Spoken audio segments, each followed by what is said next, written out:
ఆకాశవాణి. ఇప్పుడు వినండి, G20 వ్యవసాయం ప్రపంచానికి భారత్ దిశానిర్దేశం అనే అంశంపై ప్రత్యక్ష చర్చా కార్యక్రమం. ఇందులో పాల్గొన్నవారు అగ్రిహబ్ CEO డాక్టర్ ఎన్ విజయ్ గారు, చెంచల్గూడ ప్రభుత్వ డిగ్రీ కళాశాల ప్రిన్సిపాల్ ప్రొఫెసర్ వెంకటరమణ గారు. సమన్వయకర్త ఆకాశవాణి ప్రాంతీయ విభాగం హెడ్ MS మహేష్ గారు.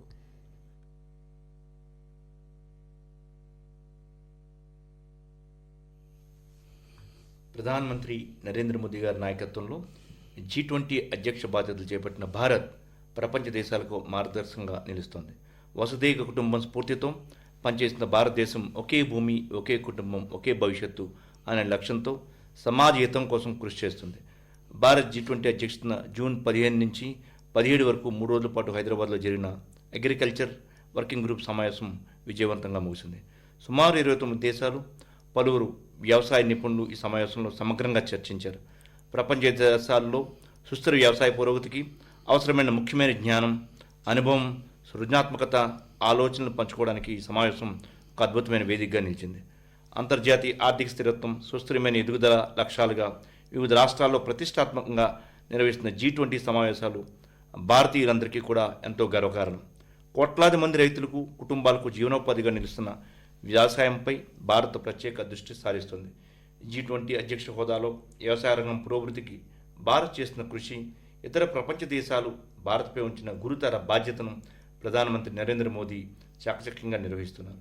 ఈ నేపథ్యంలో ఆకాశవాణి వార్తా విభాగం ఆధ్వర్యంలో నిర్వహిస్తున్న ఈ చర్చాగోష్ఠికి అందరికీ స్వాగతం. ఈ చర్చాగోష్ఠిలో ఇద్దరు ప్రముఖ వక్తలు తమ విలువైన అభిప్రాయాలను మన శ్రోతలతో పంచుకోవడానికి మనతో ఉన్నారు. ముందుగా శ్రీ ఎన్ Vijay garu, CEO agriculture hub. ఈయన బ్యాచిలర్ డిగ్రీ హార్టికల్చర్లో ఆచార్య ఇంజనీరింగ్ అగ్రికల్చర్ యూనివర్సిటీలో చేశారు. అట్లాగే తన post graduation diploma in agri business management from NIM Jaipur నుంచి ఆయన చేశారు. Vijay garu terminal markets, agri business consulting, agri chain assessments, development sector, innovation landscaping, startups, ideation, incubation and portfolio management తదితర రంగాల్లో 15 ఏళ్ల అపారమైన అనుభవం కలిగి ఉన్నారు. గతంలో విజయ్ గారు వరల్డ్ బ్యాంకు, క్లింటన్ ఫౌండేషన్, అట్లాగే USAID, ఓలం వంటి ప్రముఖ సంస్థల్లో కలిసి పనిచేశారు. నమస్కారం అండి విజయ్ గారు. నమస్తే అండి. అలాగే మనకి రెండో వక్త డాక్టర్ P. వెంకటరమణ గారు, ప్రిన్సిపల్ డిగ్రీ కళాశాల చెంచల్గూడ. డాక్టర్ వెంకటరమణ గారు MA MPhil చేసి ఉస్మానియా విశ్వవిద్యాలయం నుంచి డాక్టరేట్ పొందారు. విద్యారంగంలో వివిధ హోదాల్లో పనిచేసి 31 సంవత్సరాల్లో బోధనా అనుభవంతో తనకుంటూ ఒక ప్రత్యేక స్థానాన్ని సంపాదించుకున్నారు. రాజకీయ శాస్త్రానికి సంబంధించిన పలు రచనలు, పుస్తకాలు రాశారు. డాక్టర్ BR అంబేద్కర్ ఓపెన్ యూనివర్సిటీకి డాక్టర్ రమణ గారు పేపర్ సెట్టింగ్స్ నుంచి నోట్స్ ప్రిపరేషన్, టీచింగ్ తదితర అంశాల్లో మద్దతుగా నిలిచి విశేషమైన సేవలు అందించారు. నమస్కారం అండి డాక్టర్ వెంకటరమణ గారు. నమస్కారం. ముందుగా మనం డాక్టర్ వెంకటరమణ గారు, వ్యవసాయంలో వివిధ రంగాల్లో ఎదురవుతున్న సవాళ్లకు పరిష్కారాన్ని కనుగొనడానికి G20 వేదిక ఏ విధంగా దోహదపడుతుందని మీరు భావిస్తున్నారు? చాలా చక్కటి ప్రశ్న వేశారండి. ముందుగా G20 సమిట్ భారతదేశంలో జరగటం అనేది మనకు గర్వకారణము. దాంట్లో వ్యవసాయ రంగంలో వర్కింగ్ గ్రూప్ సమావేశాలు హైదరాబాద్లో జరగటం అనేది మనకి ఇంకా ఎక్కువగా వన్నె తెచ్చే అంశంగా మనం చెప్తాము. దీంట్లో దాదాపు అనేక దేశాల వారు, అనేక మంది శాస్త్రవేత్తలు, అనేక మంది నాన్ గవర్నమెంటల్ ఆర్గనైజేషన్స్కి సంబంధించిన వారు కూడా దీంట్లో పాల్గొనడం జరిగింది. అయితే ముందుగా అసలు వ్యవసాయం అంటే ఏమిటి అనేది ఒక నిర్వచనం తెలుసుకుంటే, వ్యవసాయం అంటే సాగు, దానితో పాటు పశుపోషణ, దానితో పాటు చేపల పెంపకము, ఇదంతా కూడా వ్యవసాయం కిందే వస్తుంది. వ్యవసాయం అనే పదాన్ని చాలా బ్రాడ్గా, చాలా కాంప్రహెన్సివ్గా దాన్ని నిర్వచించడం అనేది జరిగింది. మనకు ఈ 3 రోజుల సమావేశాలు ఏవైతే జరిగాయో ఆ 3 రోజుల్లోనూ కూడా మరి వ్యవసాయ రంగం పైన చాలా విస్తృతంగా చర్చలు అనేవి జరిగాయి. వీటిలో మొట్టమొదటిగా వారు చర్చించిన అంశాలు 4 అంశాలు చర్చించారు ప్రధానంగా. వాటిలో మొట్టమొదటిగా ఫుడ్ సెక్యూరిటీ అనేది చర్చించారు. దాంట్లో భాగంగా న్యూట్రిషనల్ సెక్యూరిటీ అనేది కూడా చర్చించారు. మనకు అనేక దేశాలు ప్రపంచంలో ఈరోజు ఆహార భద్రత అనేది లేకుండా మరి పేదరికంతో అలమటించడం అనేది మనం చూస్తాం. మరి దానికి స్వాతంత్రానంతరం అనేక దేశాల్లో అనేక వ్యూహాలు వచ్చాయి. కానీ అవన్నీ కూడా మరి ప్రజల వరకు చేరలేకపోవటము, ఆహార భద్రత ఇంకా లోపించటం అనేది జరుగుతోంది. ఈ నేపథ్యంలో మరి ఎంతోమంది ప్రజలు, దాదాపు 25% మంది ప్రజలు ప్రపంచవ్యాప్తంగా మరి దారిద్ర్య రేఖకు దిగువన ఉండటం అనేది ఏదైతే జరిగిందో అదంతా కూడా ఆహార భద్రత లేకపోవటం అనే దానికి చాలా ప్రధానమైన తార్కాణంగా చెప్తాం. అంతేకాకుండా middle classes, lower middle classes ఎవరైతే ఉంటారో వారిలో పోషకాహార లోపం అనేది కూడా ఒక సమస్యగా మారింది. మనకు లోయర్ క్లాస్ అంటే ఆహార భద్రత అనేది లేదనుకుంటాం, కానీ మిడిల్ క్లాస్ పీపుల్లో అసలు పోషకాహార లోపం లోపాలు ఎక్కువగా ఉండటము, ఆ పోషకాహార భద్రత లేకపోవటం అనేది కూడా ఉంది. సో వీటన్నింటినీ దృష్టిలో పెట్టుకుని ఈ G20 సమావేశం ఒక 4 పాయింట్స్ మీద చాలా చక్కటి డెలిబరేషన్స్ జరిపింది. మొదటి ఆహార భద్రత గురించి, పోషకాహార విలువల గురించి చెప్పింది. ఇక రెండోది సస్టైనబుల్ అగ్రికల్చర్ అనేది మనకు 1990s నుంచి కూడా ప్రపంచవ్యాప్తంగా అగ్రికల్చర్ ఈజ్ ఇన్ డిస్ట్రెస్, వ్యవసాయ రంగం అనేది ఎంతో సంక్షోభంలో ఉన్నది అనేది ప్రపంచవ్యాప్తంగా అన్ని దేశాల్లోనూ వచ్చింది. ఆ డిస్ట్రెస్ నుంచి వ్యవసాయ రంగాన్ని ఎలా బయటపడేయాలి అనే దానిపైన చర్చలు జరిగాయి. ప్రధానంగా మనకు క్లైమేట్ చేంజ్ రావటం కానీ, అదేవిధంగా కెమికలైజేషన్ ఆఫ్ అగ్రికల్చర్ అవటం కానీ, ఇవన్నీ కూడా మరి వ్యవసాయ రంగాన్ని ఒక సంక్షేమంలోకి నెట్టివేశాయి. అంతేకాకుండా రూరల్ క్రెడిట్ అనేది కూడా ఇప్పుడు చాలా అందరిని పరిస్థితి ఏర్పడింది. ఇట్లాంటి సమస్యలు ఏవైతున్నాయో వీటికి ఈ 3 రోజుల డెలిబరేషన్స్లోనూ చాలా చక్కటి పరిష్కారాలు అనేవి లభించాయి. మనకు ఈ దేశాలను కనుక ఒకసారి పరిశీలిస్తే G20 దేశాలు వాటిని 3 రకాలుగా వర్గీకరించవచ్చు. ఒకటి, వ్యవసాయ రంగంలో విస్తృతంగా విజయాలు సాధించిన దేశాలు కొన్ని ఉన్నాయి. ఉదాహరణకు భారతదేశం కనుక తీసుకుంటే ఈ రోజున ప్రపంచంలో 2వ స్థానంలో ఉంది. ఫుడ్ గ్రెయిన్స్ ప్రొడక్షన్లో కానీ, మిల్క్ ప్రొడక్షన్లో అయితే మనకి మొదటి స్థానం మంది. అదేవిధంగా క్యాటిల్ బ్రీడింగ్లో కానీ, లైవ్ స్టాక్ కానీ, అదేవిధంగా మరి ఆక్వాకల్చర్ అండ్ ఫిషింగ్లో కానీ, వీటన్నిటిలో కూడా చాలా టాప్ పొజిషన్లో భారతదేశం ఉంది. అయితే ఈ గ్రూప్లో ఉన్న కొన్ని దేశాలు, కొరియా, రిపబ్లిక్ ఆఫ్ కొరియా కానీ, మెక్సికో కానీ, అదేవిధంగా అర్జెంటీనా కానీ, ఇట్లాంటి దేశాలు ఇంకా వ్యవసాయ రంగంలో ఇంకా వెనుకబడే ఉన్నాయి. మరి అట్లాంటి దేశాల సమాహారం. ఇంకా సెకండ్ గ్రూప్ ఆఫ్ కంట్రీస్ ఏవైతే ఉన్నాయో, అమెరికా, బ్రిటన్, ఫ్రాన్స్, ఇట్లాంటి దేశాలు ఆ వ్యవసాయ రంగాన్ని 50% మాత్రమే అనుమతిస్తున్నాయి. 50% ఇండస్ట్రియలైజేషన్కి, అదేవిధంగా సర్వీస్ సెక్టర్కి చాలా ఎక్కువగా ప్రాధాన్యత ఇస్తున్నాయి. అదేవిధంగా జపాన్, సౌదీ అరేబియా లాంటి దేశాలు అయితే అసలు వ్యవసాయ రంగాన్ని పూర్తిగా పట్టించుకోని పరిస్థితులు ఉన్నాయి. అవి ఇతర దేశాల యొక్క ఎక్స్పోర్ట్స్ అండ్ ఇంపోర్ట్స్ పైన ఆధారపడే పరిస్థితులు ఉన్నాయి. కాబట్టి ఈ లెవెల్స్ ఆఫ్ డెవలప్మెంట్ అనేది ఈ గ్రూప్ ఆఫ్ 20 కంట్రీస్ ఏవైతే ఉన్నాయో వాటిలో డిఫరెంట్గా ఉన్నాయి. అయినప్పటికీ కూడా ఈ 20 దేశాలు ఒక్క తాటి మీదకి వచ్చి కొన్ని పరిష్కారాలు సూచించడం అనేది ఇది భారతదేశం యొక్క దౌత్యనీతికి ఒక పెద్ద దార్కాణంగా మనం పేర్కొనవచ్చు అండి. గుడ్ అండి. అయితే ఇప్పుడు అట్లాగే విజయ్ గారు, మన సాగులోని ఈ నష్టాలను తగ్గించి అంటే రైతులకు ఎక్కువ ఆదాయాన్ని అందించడానికి ఉద్దేశించిన ఈ పంటల వైవిధ్య విధానం అనే ఒక విధానాన్ని మన గవర్నమెంట్ ఆఫ్ ఇండియా కూడా మనం ప్రోత్సహిస్తున్నది. ఇది రైతులకు ఏ విధంగా ఉపయోగపడుతుందని భావిస్తున్నారు? ఇది చాలా మంచి ఆలోచన అండి. ఇప్పుడు వ్యవసాయానికి చూస్తే మనం సార్ చెప్పినట్టుగా అగ్రికల్చర్లో మనం 1-2 స్థానాల్లో ఉన్నాం చాలా విషయాల్లో. కాకపోతే ఇప్పుడు G20 సదస్సు ప్రకారంగా మీరు చూస్తే ఇది ఒక అంతర్జాతీయ ఆర్థిక సహకార సంస్థ. ఈ వేదిక ప్రకారంగా ఏంటంటే ఈ ఉన్న 20 దేశాలు ఎవరైతే ఈ కూటమిలో ఉన్నారో ఈ 20 దేశాలు సస్టైనబిలిటీ అనగా సుస్థిరత పైన ఆలోచన విధానం చేస్తున్నారు. అంటే మనం ఓన్లీ ధాన్యం పండించుకుంటే సరిపోదు, మనం సుస్థిరత రాబోయే భావితరాలకు కూడా మనం సస్టైనబుల్గా ఉండాలి. ఈ G20 అప్రోచ్లో ఒక చాలా ఇంపార్టెంట్ కోణం ఏంటంటే పీపుల్, ప్రాఫిట్ అండ్ ప్లానెట్. అంటే ఈ 3 కోణాలతో మన అగ్రికల్చర్ ఏది చేసినా కూడా మన పాపులేషన్కి మనం వాళ్ళకి కావాల్సిన పోషకాహారాలు అందించడం ఒకటి. రెండోది వాళ్ళ ఏదైతే అగ్రికల్చర్ ఒక ప్రాఫిటబుల్గా మారడం. మూడో కోణం మనం చేసే అగ్రికల్చర్ విషయం అది సుస్థిరతకి, సస్టైనబిలిటీకి మారాలి. ఇప్పుడు చూసినట్టుగా అయితే అగ్రికల్చర్లో చాలా మటుకు కెమికల్ అగ్రికల్చర్ ఇలాంటి విషయాలన్నీ ఉన్నాయి. కాబట్టి ఇది షార్ట్ టర్మ్లో ప్రస్తుతానికి అగ్రికల్చర్లో ఉన్న కావాల్సిన రిక్వైర్మెంట్స్ ఫుల్ఫిల్ చేసిన, ఇంకొక సైడ్ క్లైమేట్ చేంజ్ మనకి రాబోయే పెద్ద సమస్య, అదొక పెద్ద సవాలు. ఇలాంటి క్లైమేట్ చేంజ్ని ట్యాకిల్ చేయాలంటే ఎలా చేయాలి అనే ఇలాంటి కోణాల్లో G20 డిస్కషన్స్ అయ్యాయి. ఈ last month agriculture working group అయిన హైదరాబాద్ అయిన సమావేశంలో ఈ గ్రూప్ యొక్క మీటింగ్ డిస్కషన్స్లో 5-6 ఇంపార్టెంట్ కోణాలు వచ్చాయి. ఒకటి, మన ఫుడ్ సెక్యూరిటీ, అంటే మనకి ఎలాగైతే మనం ప్రజలకు అందరికీ మనం ఆహార భద్రత కల్పించడం. అలాగే న్యూట్రిషన్ సెక్యూరిటీ, పోషక భద్రత. ఇది కాకుండా సహజ వ్యవసాయం, న్యాచురల్ ఫార్మింగ్ ఎలాగ మనం అందుబాటులో తీసుకురావాలి, అలాగే సేంద్రియ వ్యవసాయం, ఆర్గానిక్ ఫార్మింగ్ ఎలా అందుబాటులో తీసుకోవాలి, అలాగే సుస్థిర వ్యవసాయం, సస్టైనబుల్ అగ్రికల్చర్ ఎలా ముందుకు తీసుకురావాలి, ఈ అన్ని కోణాలపైన డిస్కషన్ జరిగింది. ఈ ఉన్ని కోణాలతో పాటు ఇంకొక ఇంపార్టెంట్ కోణం ఏం డిస్కస్ చేశారంటే క్రాప్ డైవర్సిటీ. అంటే మనం రెగ్యులర్గా గ్రో చేసే క్రాప్స్ కాకుండా ఇంకా కొత్తగా ఎలాంటి జీవ వైవిధ్యభరితమైన కొత్త క్రాప్స్ ఎలా మనం చేసుకొని దానివల్ల మంచి పోషక విలువలు మనం ఫార్మింగ్ కమ్యూనిటీకి మరియు కస్టమర్స్కి అందింపజేయాలని ఒక ఆలోచన విధానం జరిగింది.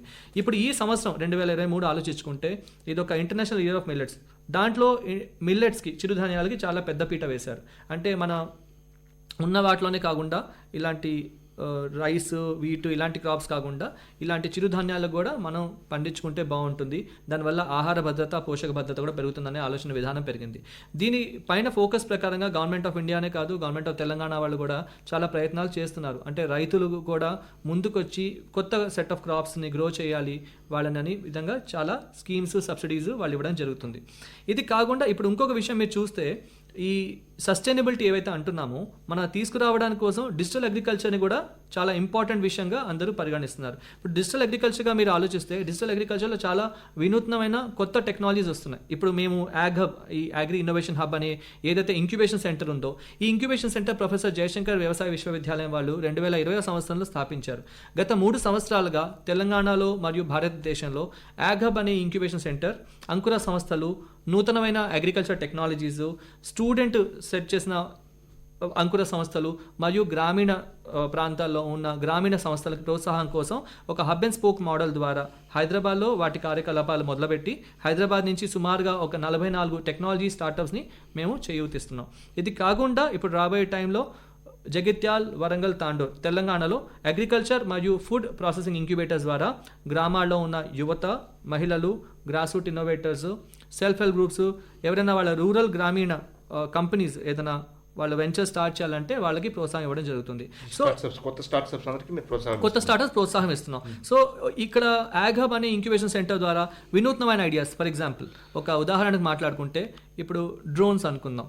ఇలా డ్రోన్స్ నుంచి మనం ఎలాగా మంచి పిచికారీ ఆర్ స్ప్రేయింగ్ చేయొచ్చు అని ఒక ఆలోచన.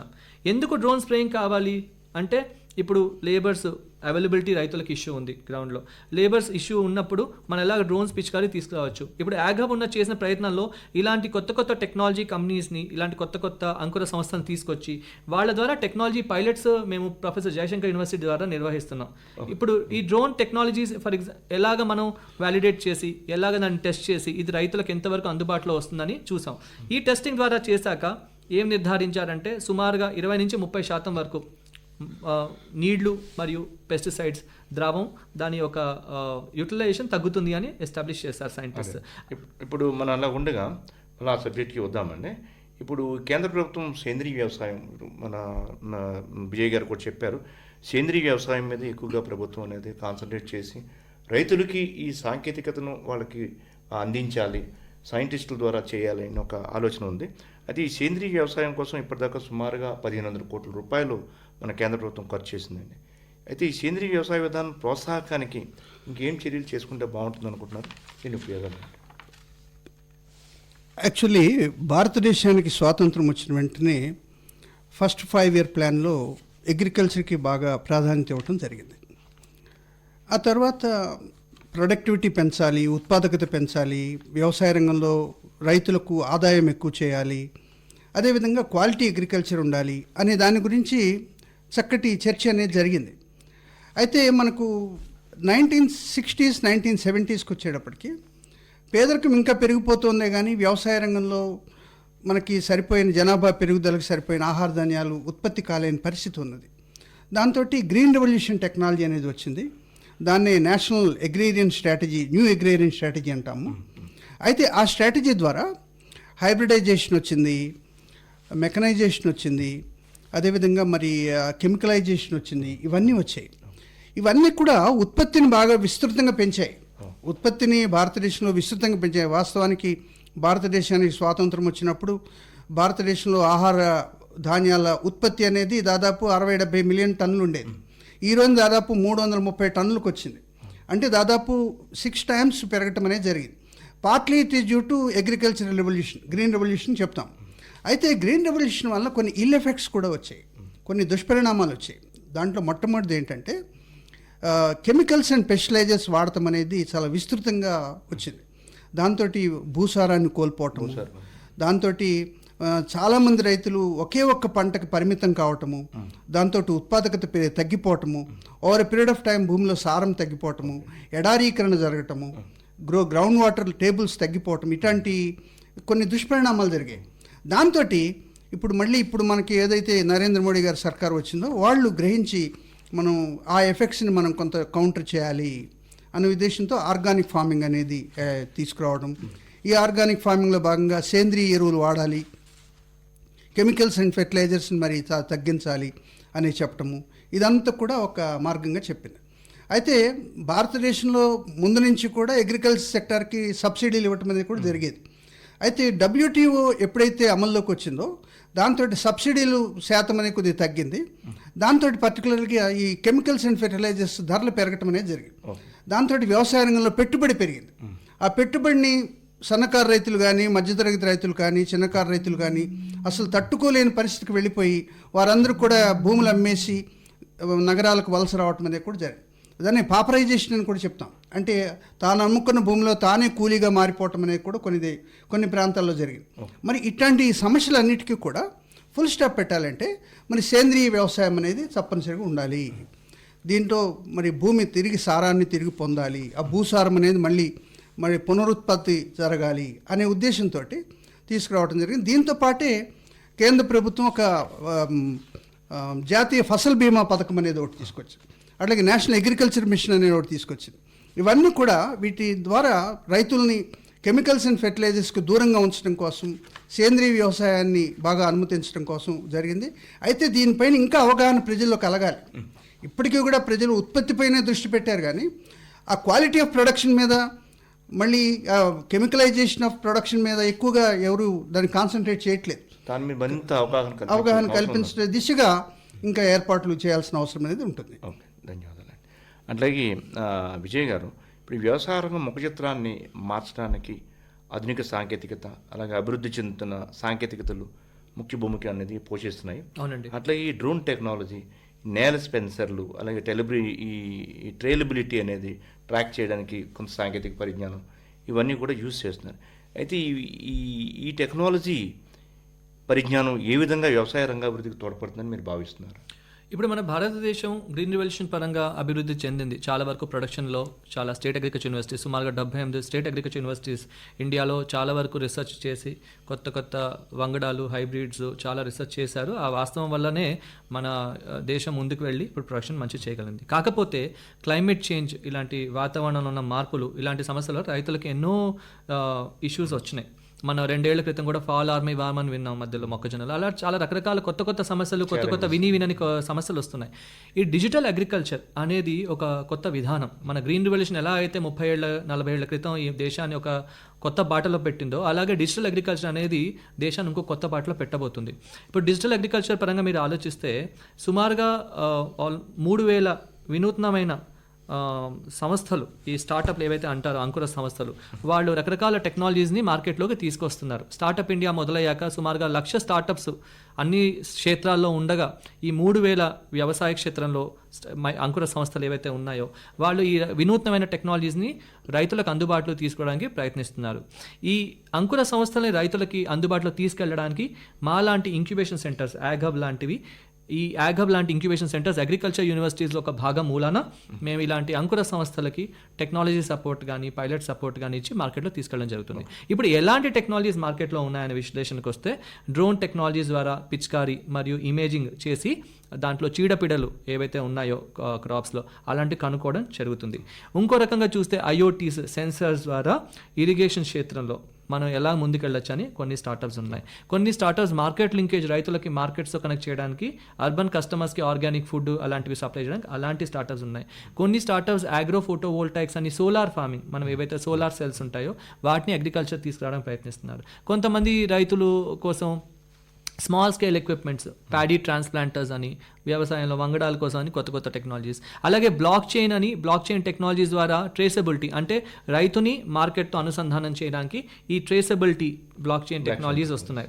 అలాగా రకరకాల స్టార్టప్స్ మార్కెట్లో వస్తున్నాయి. కొన్ని ఉదాహరణకు అనుకుంటే ట్రేసెక్స్ అనే ఒక స్టార్టప్ రైతుల నుంచి వాళ్ళ food traceability, organic food customers connect చేయడానికి ఒక ప్రయత్నం చేస్తుంది.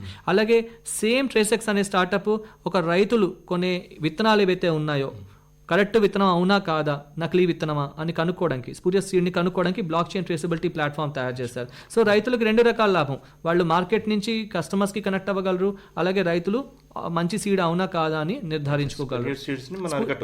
ఇది యాక్చువల్గా తెలంగాణలో ప్రొఫెసర్ జయశంకర్ యూనివర్సిటీలో యాగ్ హబ్లో ఇది ఇండియాలో చేసిన ఫస్ట్, నాకు తెలిసినంత మొట్టమొదటి ఎక్స్పెరిమెంట్ స్పూరియస్ సీడ్స్ని కనుక్కోవడానికి బ్లాక్ చైన్ ట్రేసబిలిటీ విధానాన్ని సీడ్ సెక్టర్లో ఇంట్రడ్యూస్ చేస్తాం.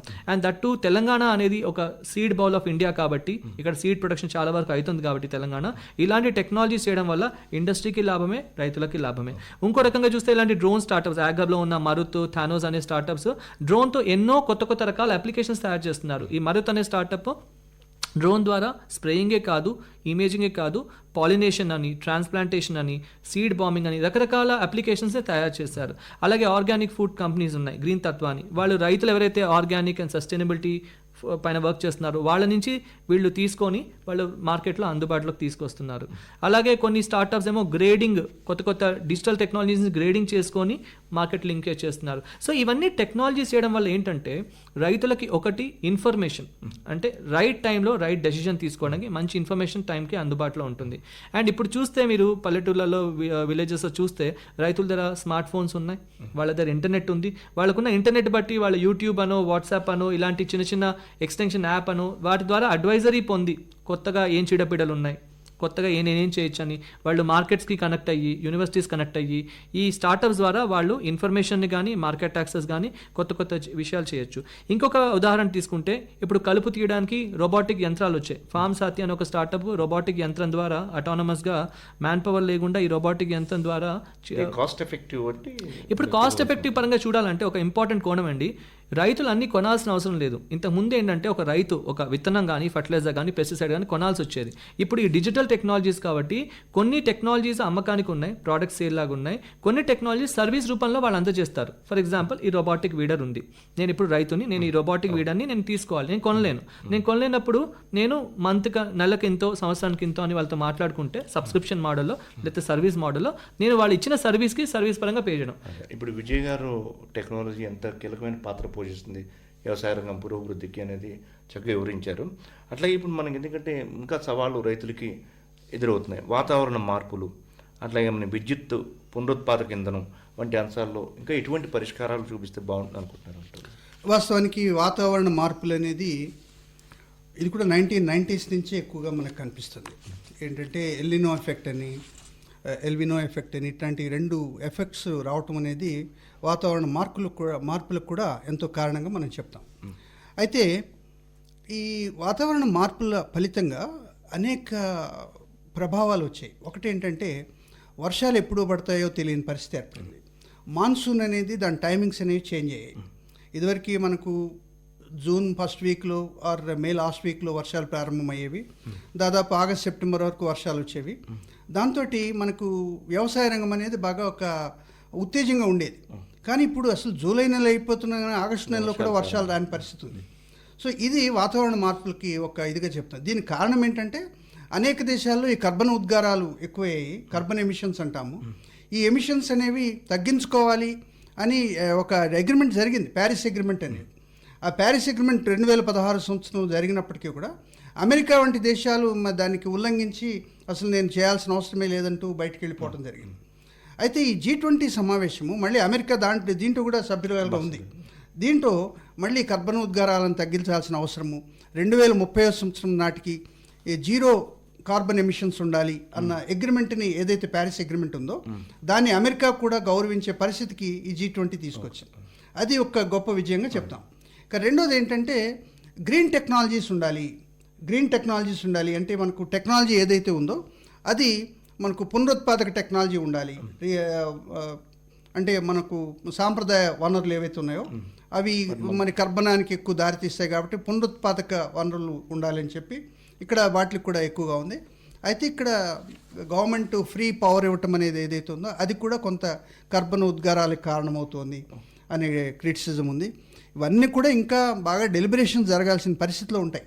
ఇప్పుడు G20 అనేది అమెరికా వంటి దేశాలని కర్బన ఉద్గారాల విషయంలో మరి నేను ఒక ప్యారిస్ అగ్రిమెంట్ని యాక్సెప్ట్ చేస్తాను అనేది స్థితికి తీసుకురావటం అనేది that itself is a big అచీవ్మెంట్గా మనం చెప్తాం. ఈ G20 సమావేశాలు ఈ విధంగా సత్ఫలితాలు ఇస్తున్నాయి. అట్లాగే మనకి వ్యవసాయ రంగంలోని అనేకమైన పరిశోధనలు వస్తున్నాయి. మీరు ఇంత గతంలో కూడా మనం మాట్లాడుకునే విధంగా పరిశోధన చేస్తున్నాయి. అయితే ఇప్పుడు ప్రభుత్వాలు చేస్తున్న పరిశోధనలు సరిపోతాయి అనుకుంటున్నారా? ఇంకా ఎటువంటి పరిశోధన చేస్తే రైతులకి ఇటు ప్రభుత్వానికి కూడా వయా మీడియాగా ఫలితాలు ఉంటాయి అనుకుంటున్నారు? ఇప్పుడు మీరు రీసెర్చ్ పరంగా మాట్లాడితే state agriculture universities, public institutions, government of India, government of Telangana మరియు ప్రైవేట్ కంపెనీస్లో కూడా ఈ రీసెర్చ్ జరుగుతున్న విషయం మనకు తెలిసిందే. దీనితో పాటు ఇప్పుడు వచ్చే అంకుర సంస్థలు, స్టార్ట్అప్ కూడా వాళ్ళ యొక్క రీసెర్చ్తో ఏదైతే గ్రాస్ రూట్లో ఇష్యూస్ ఉన్నాయో ఆ ఇష్యూస్ని చూసుకొని వాళ్ళు రకరకాల టెక్నాలజీని తీసుకొస్తున్నారు. సో మీ క్వశ్చన్ పరంగా ఆలోచిస్తే గవర్నమెంట్ మరియు ప్రైవేట్ కంపెనీస్, అగ్రిబిజినెస్ కంపెనీస్ చేసే రీసెర్చ్ మంచిదే. కాకపోతే అగ్రికల్చర్లో ఉన్న విషయాలు ప్రతి 10 సంవత్సరాలకి మారుతూనే ఉన్నాయి. కొత్త విషయాలు, కొత్త సమస్యలు వస్తూనే ఉన్నాయి. సో ప్రతి కొత్త కోణం ఏదైతే సమస్యలు వస్తున్నాయో ఆ సమస్యలకి సాల్వ్ చేయాలంటే పబ్లిక్ ప్రైవేట్ పార్ట్నర్షిప్లో యూనివర్సిటీస్ మరియు ప్రైవేట్ కంపెనీస్ మరియు అంకర్ సంస్థలు అందరూ కలిపి దోహదపడాలి. ఒకటి. రెండోది, యూనివర్సిటీస్ చేసిన రీసెర్చ్ అగ్రికల్చర్లో ఉన్న ప్రొడక్షన్ని, దాంట్లో ఉన్న అగ్రికల్చర్లో రైతులకి మంచి ఇన్ఫర్మేషన్ ఇచ్చి వాళ్ళ రైతుల పెట్టుబడి మరియు రైతుల ఒక ప్యాకేజ్ ఆఫ్ ప్రాక్టీస్ని ఇంప్రూవ్ చేసి ప్రొడక్షన్ ఇంప్రూవ్ చేస్తాయి.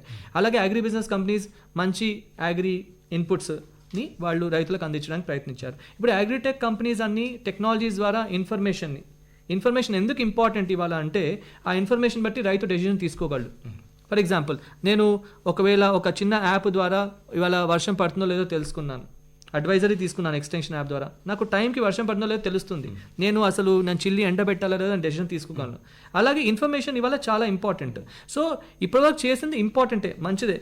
సరిపోతుందా అంటే వాళ్ళు చేసిన తక్కువ అని కాదు, రాబోయే టైంలో సమస్యలు ఇంకా పెరుగుతున్నాయి కాబట్టి ఇప్పుడు సమస్యలు ఓన్లీ వ్యవసాయ సమస్యలే కాదండి, ఇది క్లైమేట్ చేంజ్ సమస్యలు, ఎన్నో విషయాలు కొత్త సమస్యలు వస్తున్నాయి కాబట్టి ఈ సమస్యలు అందరికీ కలిపి కట్టుగా చేయాలి. కాబట్టి మాలాంటి ఇంక్యుబేషన్ సెంటర్స్, యాగప్ అని ఇలాంటి ఇంక్యుబేషన్ సెంటర్ ఎన్నో ఉన్నాయి ఇలాంటివి, వాళ్ళు ఇలాంటి అంకుర సంస్థలకి కొత్త టెక్నాలజీస్. ఆ విషయానికి వస్తే ఒక 10 ఏళ్ల క్రితం మనకి డ్రోను, ఐఓటీ, రోబోటిక్స్ ఇవన్నీ కొత్త విషయాలు. ఈ టెక్నాలజీస్ అసలు మేము కూడా అగ్రికల్చర్ గ్రాడ్యుయేట్సే కాబట్టి మాకు కొత్త విషయాలు, ఇవి రైతులకి ఎలా అందుబాటులో తీసుకురావాలని మేము తెలుసుకొని మా యూనివర్సిటీస్ ద్వారా సైంటిస్ట్తో కలిపి ఈ స్టార్టప్ అంకుర సంస్థలు కలిపి వర్క్ చేయడం. ఇప్పుడు మీరు రీసెర్చ్ అన్నారు, ఫర్ ఎగ్జాంపుల్ యాగప్ ద్వారా కో ఇన్నోవేషన్ ప్రోగ్రామ్ అని భారతదేశంలో మొట్టమొదటిసారిగా స్టార్టప్ కంపెనీలు మరియు అగ్రికల్చర్ సైంటిస్టులు ఇద్దరు కలిపి టెక్నాలజీస్ తయారు చేసేటట్టుగా వర్క్ చేస్తాం. ఇప్పుడు డెల్టా థింగ్స్ అని ఒక స్టార్టప్ ద్వారా ఒక ఐఓటీ యూజ్ చేసుకొని పెస్ట్ అనలిటిక్స్, అంటే మనకి రాబోయే చీడపీడలు 15 రోజుల ముందే ఎలా తెలుస్తాయని ప్యాడీ మరియు కాటన్లో రీసెర్చ్ జరిగింది. ఇంకా వాళ్ళు డేటా వర్కౌట్ చేస్తున్నారు. మీరు చెప్పిన విధంగా ప్రభుత్వం అట్లాగే విశ్వవిద్యాలయాలు ఇలా మేధావులు అందరూ కలిసి మరింత ముందుగా ఆ మారుతున్న కాలానుగుణంగా పరిశోధన చేసినట్లయితే ఇంకా మంచి ఫలితాలు వస్తాయన్నది మంచి విషయం చెప్పారని. అట్లాగే ఆహార భద్రత, పోషకాహారంపై డెక్కన్ ఉన్నత స్థాయి సిద్ధాంతం 2023 గురించి ప్రభుత్వం focus. Deccan high level thesis అనేది ఒక 2 అంశాలను పేర్కొంటుందండి. ఒకటి ఏంటంటే సీడ్ టెక్నాలజీకి సంబంధించి సీడ్ టెక్నాలజీని డెవలప్ చేయడానికి 3 సోర్సెస్ ఉన్నాయి. ఒకటి ఏంటంటే కమ్యూనిటీ బ్రీడర్స్, ఫార్మర్స్, రెండోది ఏంటంటే కార్పొరేట్స్, మూడోది ఏంటంటే మనకి వ్యక్తిగతంగా ఫార్మర్స్. ఈ ముగ్గురిని కూడా ఎంకరేజ్ చేయాలి అని ఒకటి. రెండోది ఏంటంటే సీడ్ టెక్నాలజీ కానీ లేకపోతే ఇన్పుట్ టెక్నాలజీ కానీ ఏదైనా సరే టెక్నాలజీ ట్రాన్స్ఫర్ అనేది జరగాలి.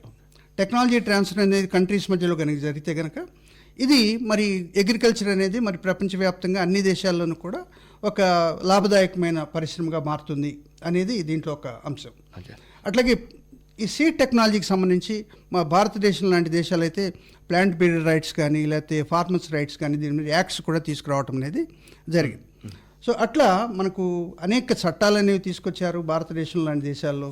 ఇప్పుడు మనం G20 దేశాల్లో కూడా ఈ సీడ్ టెక్నాలజీస్ మీద కానీ ఈ టెక్నాలజీ ట్రాన్స్ఫర్స్ మీద కానీ మరి కొన్ని అగ్రిమెంట్స్ అనేవి జరగటం అనేది కూడా జరిగింది. ఇప్పుడు కొలరాడో ఇన్స్టిట్యూట్ కానీ, మ్యాక్స్ ప్లాంక్ ఇన్స్టిట్యూట్ కానీ, Indian council of agriculture research వాళ్ళతోటి కొన్ని అగ్రిమెంట్స్ జరిగాయి. ఇట్లాంటివన్నీ కూడా G20 సమావేశాల్లో జరిగాయి. చాలా చక్కటి విషయాలు మన ఆకాశవాణి శ్రోతలతోని వ్యవసాయ రంగం అభివృద్ధికి పరిశోధనలు అట్లాగే కాలానుగుణంగా వ్యవసాయ మన వాతావరణ మార్పుల్ని ఆలోచించుకుని పరిశోధన చేసినట్లయితే మరింత సత్ఫలితాలు వస్తాయనే విషయాల్ని శ్రీ ఎన్ విజయ్ గారు, సిఇఓ అగ్రికల్చర్ హబ్, అట్లాగే డాక్టర్ పి వెంకటరమణ గారు, ప్రిన్సిపల్ డిగ్రీ కళాశాల చెంచల్ కూడా చక్కటి విషయాలు మా ఆకాశవాణి శ్రోతలతో పంచుకున్నారండి. మీకు ధన్యవాదాలండి. నమస్కారం. Thank you sir. థ్యాంక్ నమస్కారం యూ. అండి. నమస్కారం. మీరింతవరకు G20 వ్యవసాయం ప్రపంచానికి భారత్ దిశానిర్దేశం అనే అంశంపై ప్రత్యక్ష చర్చా కార్యక్రమం విన్నారు. ఇందులో పాల్గొన్నవారు అగ్రిహబ్ సిఇఓ డాక్టర్ ఎన్ విజయ్ గారు, చెంచల్గూడ ప్రభుత్వ డిగ్రీ కళాశాల ప్రిన్సిపాల్ ప్రొఫెసర్ వెంకటరమణ గారు. సమన్వయకర్త ఆకాశవాణి ప్రాంతీయ విభాగం హెడ్ ఎంఎస్ మహేష్ గారు. ఈ కార్యక్రమం ఆకాశవాణి ప్రాంతీయ వార్తా విభాగం కేంద్ర సమర్పణ.